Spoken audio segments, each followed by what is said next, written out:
There's not a single selection, whether in SEALs or the Green Berets, that is just not ripe with an obscene amount of uncomfortable adversity and pain. It's just part of the process. We get to choose what our perspective and our outlook looks like in life. And I choose to be happy, and I choose to be grateful. I hit the lottery. I was born an American.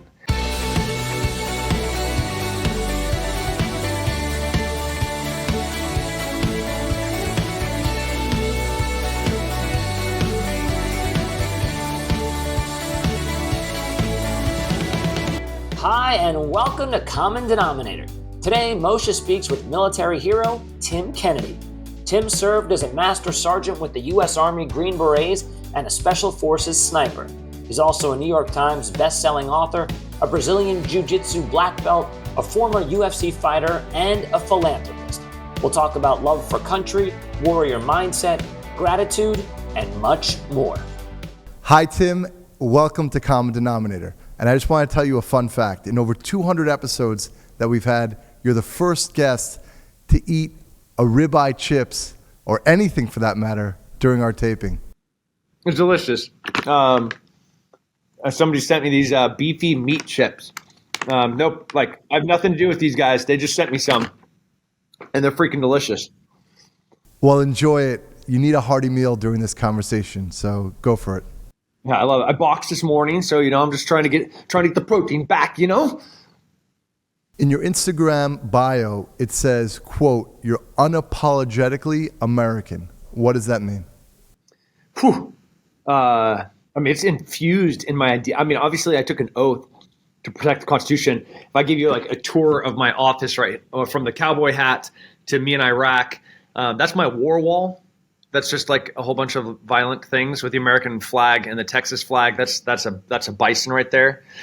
And then right there on the center of the table, those are constitutions, Bill of Rights and Declaration of Independence. There's a Texas elk.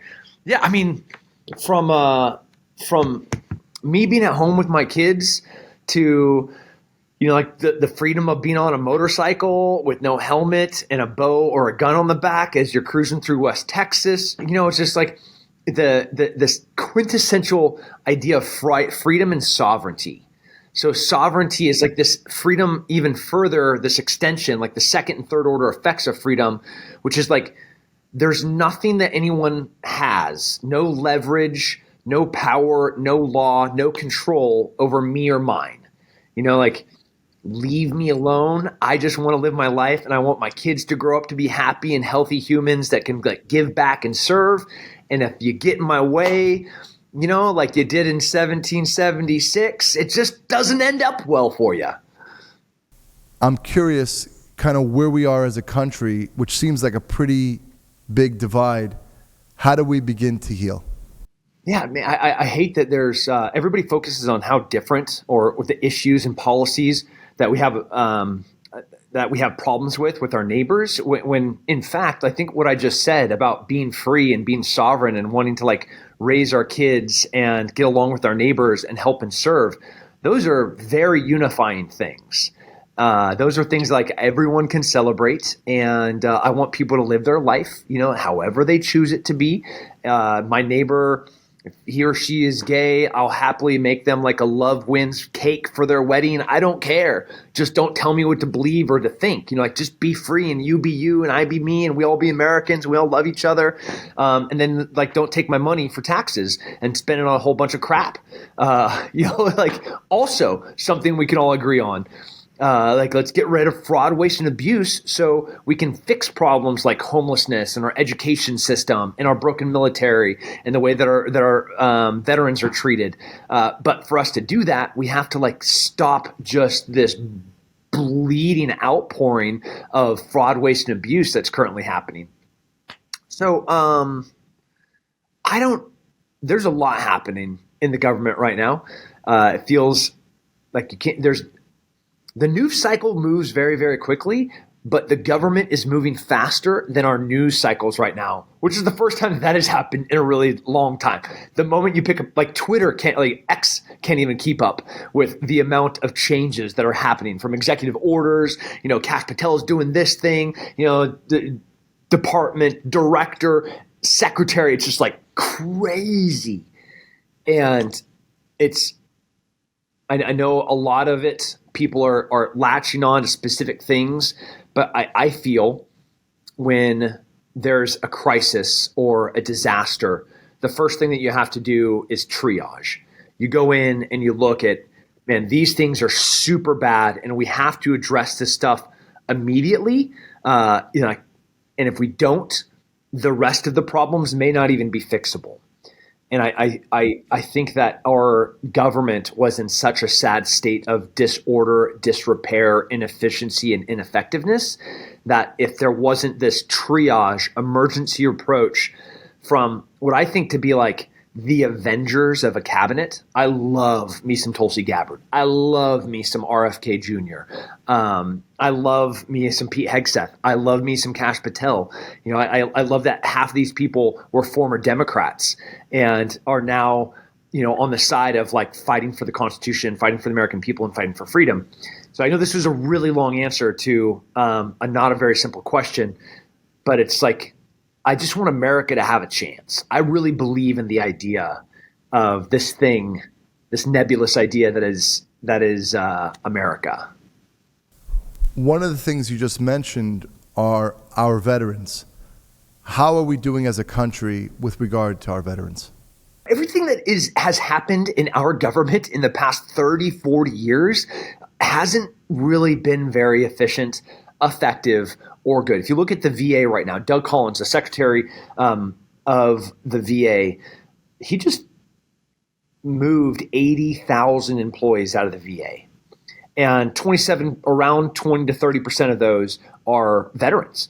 And there's like this public outcry of, oh my gosh, like the VA is going to be in disorder and disrepair. You can't fix something that is rotten from the inside. You can't heal a wound when there's still rotting flesh. You got to cut that bad stuff out.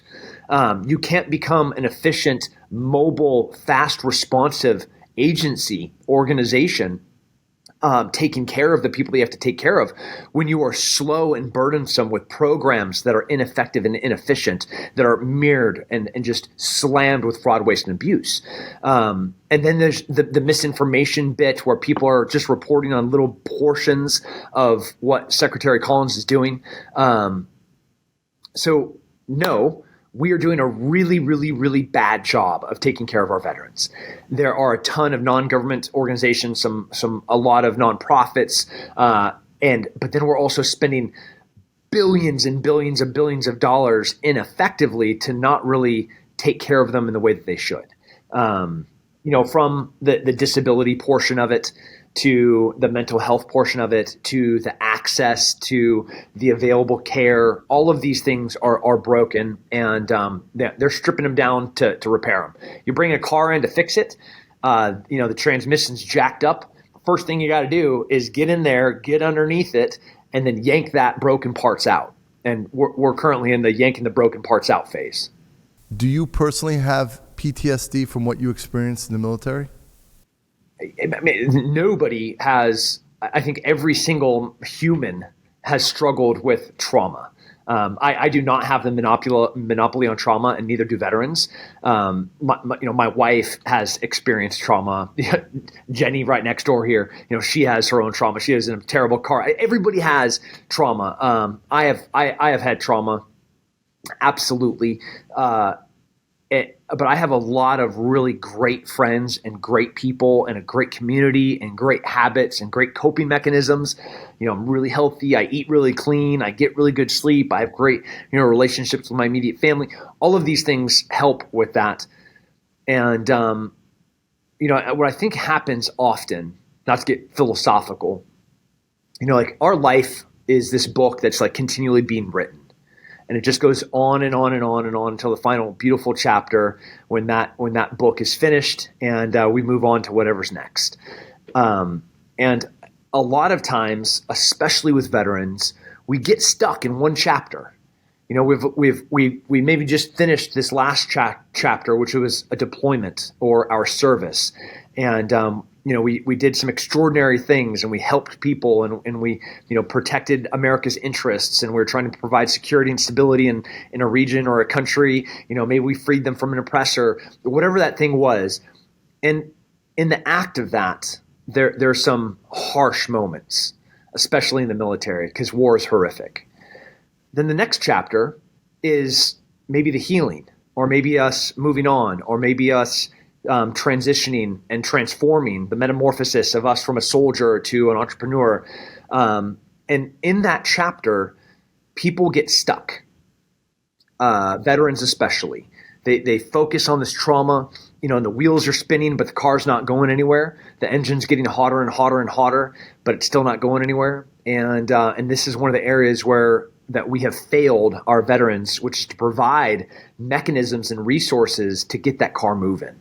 To have somebody with a winch that can pull it, to have a couple of friends that can push it, can have, not somebody inside that vehicle pulling a cork to make it even worse, or popping pills.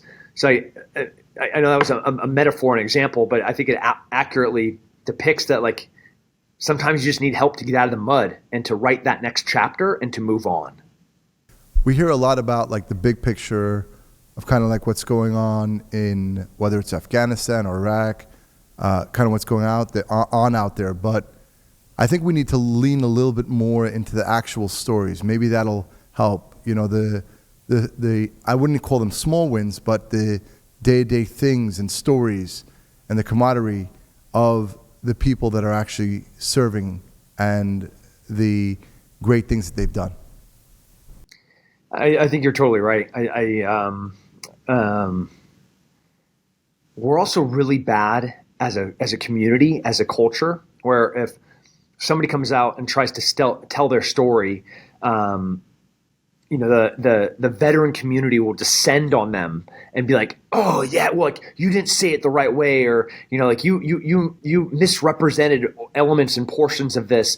And especially around trauma and war, there's going to be lots of recounts of the same place in time and space that are told differently. And, then we eat our own and, just pulling each other down instead of lifting each other up, when instead you're 100% right. We should be focusing on all the good that we do. If you look around this office, I have photos and moments of the highlights. I can have my dreams, my rough dreams of those bad, low moments, and then wake up and see my beautiful wife, and go back to sleep, or wake up and go talk to a friend, or pray about it, or lots of different healthy ways to deal with that. But talking and storytelling and recounting those highs, and then appreciating as a culture and as a community and as a country all of the great and wonderful things that this warfighter the past 20 years have done. I think it's important. So let's kind of shift the gear a little bit. So currently right now, I'm training for my black belt in Brazilian Jiu-Jitsu, and I know you are a black belt yourself in Brazilian Jiu-Jitsu. Just in general, high level, how important is it that people should train, and that if you have children, they should train as well, BJJ? Absolutely, you should. Our kids' classes here start in about 2 hours in Texas. The mat is transformative. It creates wonderful adversity in a really safe, padded, safe environment for kids to struggle, to learn about themselves, to obviously learn a martial art, which is priceless in and of itself. The discipline and the consistency, all the attributes that you want in a young person to develop grit and hard work. Jiu-jitsu is a superpower. Jiu-jitsu transforms the body and the mind in a really beautiful way, where I'm out there. Pat Smith is here. Yako Kalili is here. A couple of really talented black belts. Go out there, get smashed by them. The rest of my day, what's the hardest thing that's going to happen to me today? I know it's not going to be bad as my rounds with Mr. Tackett this morning. You could Google those brothers, William and Andrew Tackett, and see what that's like. I was working with Tyson Mendez and Shane Steiner this morning. Just great, talented humans, athletes, and fighters. The rest of the day, man, I'm on cruise control. Can't wait for my kids to get out of school. Can't wait to go make some elk tacos for dinner tonight, and putting them babies to bed and making out with my wife. Best day in the world, best life to live. So I'm getting this kind of vibe that you're a carnivore. I guess it's safe to say that you're not going vegan anytime soon. Oh, I just saw this beautiful influencer that just passed, and it was death by vegetables and fruit. For 10 years, she lived off fruits and vegetables as a hardline vegan, and she just died of malnutrition. So yes, your assumption is absolutely correct. As there's a dead bison and a dead elk on my wall, there's also a dead bear right outside that door. We eat really, really, really clean. And I hope that there's a wake up, that there's a revolution around food in the United States, as we're more obese than ever and more broken and depressed than ever, and more addicted to prescribed medications that are wholly unnecessary when you just start living a healthy life. So I'm really hoping that pendulum starts swinging back with Kennedy at the head of HHS. I know you talk a lot about failure and how failure is a useful tool, but let's talk a little bit practical. Why is the idea of learning from failure so important to you? Yeah, I mean, it is the thing. It's not a thing. I don't know anything in human history that wasn't accomplished through adversity, struggle, pain, and sacrifice. So I mean, it is the catalyst of change. Creation or evolution, whatever side of the coin you're sitting on there, ultimately the catalyst of change, the genesis of all of the things, is the pain and the struggle. Like, your body does not get stronger because you sit there. That's the opposite. That's the atrophy, and the muscle just dies. The only way that muscle gets stronger is you go and you tear the muscle. You literally do damage to the muscle, and the muscle's like, holy Toledo, I'm not strong enough to do the thing that he just told me to do, so I have to come back stronger tomorrow. Similarly, like with your relationships, I remember being a young man. I was dating this older Puerto Rican girl. Man, she was smoking. I was like a 7. She was like an 11. I was like 17, and she was like 22. I probably could have figured out that I wasn't the only, candle sitting on top of that cake. And, so when she broke my heart, that hurt quite a bit. But I learned my lesson. Just like when I put my hand on the stove and I burnt my hand, I was like, that hurt.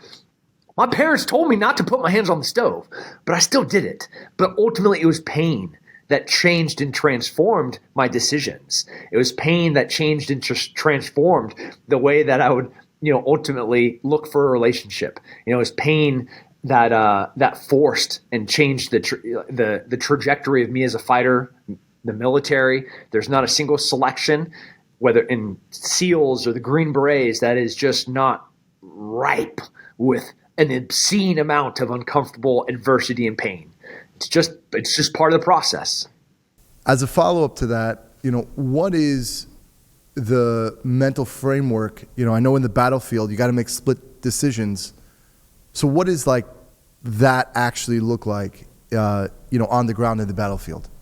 When I think back to my first trip to Iraq, or second deployment to combat in Afghanistan, by the time 15 years later, I'm on whatever my 20th trip this time into Africa, and things are kind of getting weird. But I've had tens of thousands of reps to understand what's going on here. To make that split-second decision is really just can be attributed to the training programs within the military, the leadership within the military, the selection of the people within the military. I've got to work with some of the greatest humans on the planet, and I'm going to attribute all the success of everything that I've ever done to each and every one of them. But they were specifically selected to that job. They volunteered to be in the military. They volunteered to go to combat arms. They volunteered to go to airborne school. They volunteered to go to selection. Then they volunteered. How many times do they have to put themselves through another crucible to be, again, via pain, transformed into a new and beautiful thing that can make that split-second decision. So it's all about that training. It's all about the community. It's all about the culture. It's all about the leadership.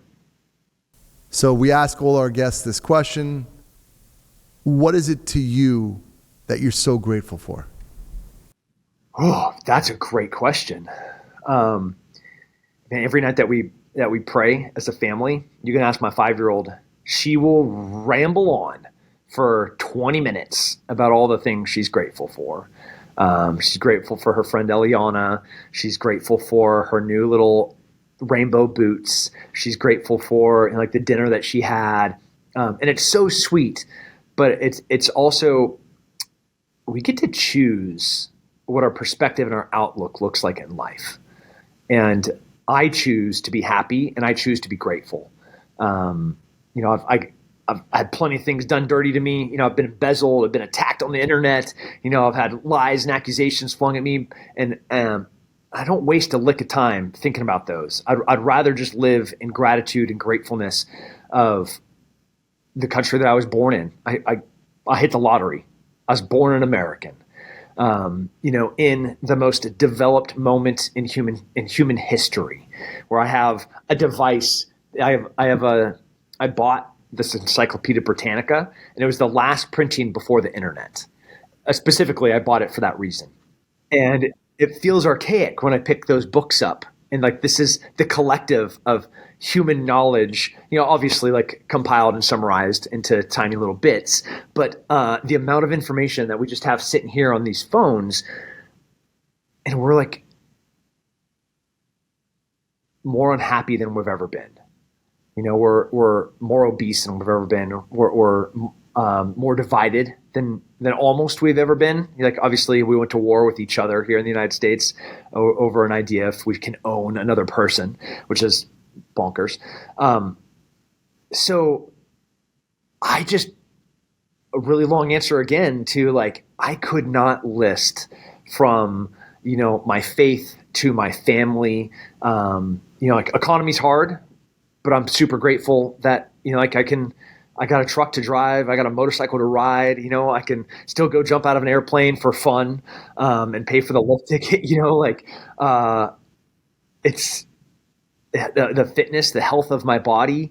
I think the thing I'm the most grateful for is knowing who the people in my life that I love are and who love me. My family and my friends. I was given a really great gift the past few months, which was to find out who my friends are. And that's a great feeling. So Tim, I know you got a lot going on, but I want to ask you, if someone wants to learn more about you and get your book, how would they go about doing that? On the social medias, it's Tim Kennedy MMA. It's Twitter, Instagram, Facebook, I think even LinkedIn too. Like, just the verified accounts, there's evidently 1% of my followers come from Central Africa. So those are the people that are creating all the fake accounts. Anyways, so Tim Kennedy MMA, just the verified accounts. The website's timkennedymma.com or timkennedy.com. And, just live free. Thank you so much, Tim. Really, this was an amazing conversation. Really learned a lot. Thank you so much. All right. Sounds great. Appreciate you. Hope you enjoyed Moshe's conversation with Tim. If you haven't already, please take a moment to hit that subscribe button on your favorite podcast platform. Subscribing ensures you never miss an episode, and it helps us continue to bring you meaningful conversations that make a difference. Thank you for being part of our growing community. We couldn't do this without you. Have a great week, and we'll talk to you again soon.